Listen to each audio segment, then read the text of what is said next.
Bismillahirrahmanirrahim. Assalamualaikum warahmatullahi wabarakatuh.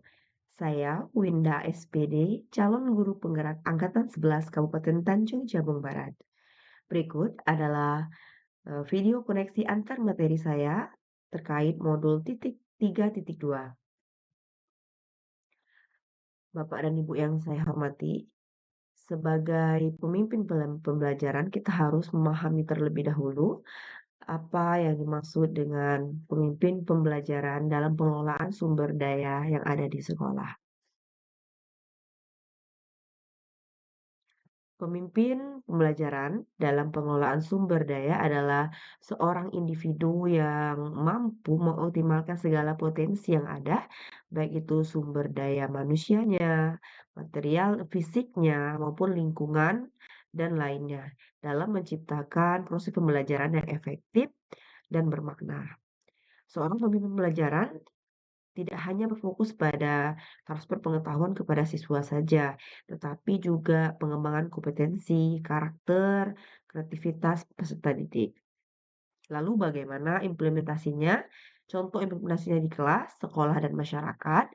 Berikut akan saya jelaskan bagaimana pengelolaannya di dalam kelas. Nah, di dalam kelas, kita bisa mengelola waktu, yaitu membuat jadwal yang fleksibel dan memanfaatkan setiap menit dengan sangat efektif. Lalu Bapak dan Ibu, bagaimana setelah kita mengelola waktu, kita bisa memanfaatkan teknologi, menggunakan berbagai aplikasi, platform, ataupun media sosial untuk memperkaya materi pembelajaran kita. Lalu kita juga bisa membangun relasi atau kerjasama, membentuk kelompok belajar yang heterogen untuk meningkatkan kemampuan komunikasi dan kolaborasi siswa. Selanjutnya kita harus mampu menciptakan lingkungan belajar yang kondusif, merancang ruang kelas yang eh, kreatif, inovatif, serta nyaman dalam menunjang proses pembelajaran. Lalu, bagaimana penerapannya di sekolah? Kita bisa melibatkan komunitas karena kan sekolah itu adalah semua ekosistem yang kecil ya. Jadi komunitasnya kita libatkan, baik itu orang tua, tokoh-tokoh masyarakat, ataupun alumni serta jaringan yang mampu untuk membuat pembelajaran menjadi lebih nyaman dan berpusat pada peserta didik. Lalu selanjutnya kita bisa meningkatkan profesionalisme kita sebagai seorang guru dalam merancang kurikulum ataupun memenuhi pembelajaran yang relevan dengan perkembangan zaman dan perkembangan siswa tentunya. Selanjutnya, kita juga bisa memanfaatkan segala aset ataupun sumber daya yang ada di sekolah, eee, mulai dari mungkin hal seperti perpustakaan ataupun laboratorium dan ruangan lainnya yang mampu menunjang proses pembelajaran yang kita lakukan. Selanjutnya, kita juga bisa berkolaborasi dengan lembaga-lembaga lain di luar sekolah.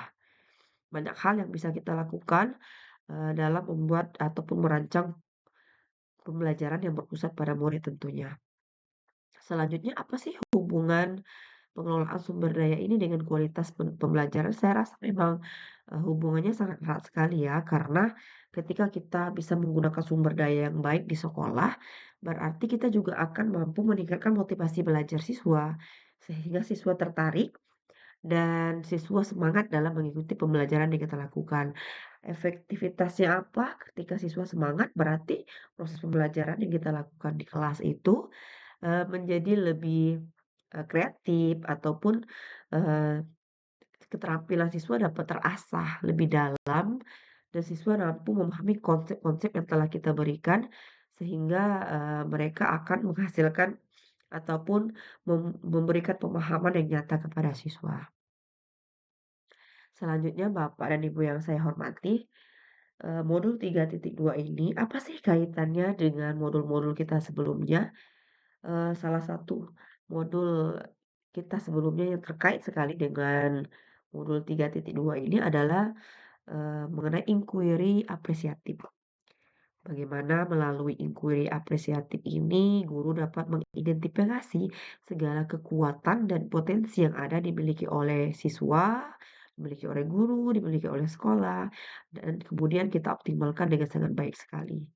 Selanjutnya, bagaimana pembelajaran diferensiasi itu dapat terjadi di kelas. Artinya, Bapak dan Ibu, pengelolaan sumber daya yang baik itu memungkinkan guru loh untuk menyediakan pembelajaran yang disesuaikan dengan kebutuhan dan gaya belajar ataupun kesiapan belajar siswa.